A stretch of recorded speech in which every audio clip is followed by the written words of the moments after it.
Jeg fandt en sang på vejen, en lille hjemløs en, med store bange øjne og 2 små trætte ben. Ja, den sad og var bedrøvet og græd sig helt i to, for ingen havde prøvet at synge den endnu. Jeg talte venligt til den, jeg sang den lys og glad.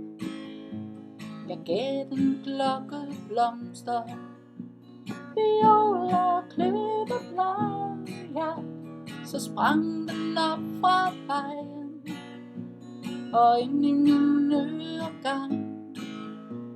Nu er det helt min egen, og ingen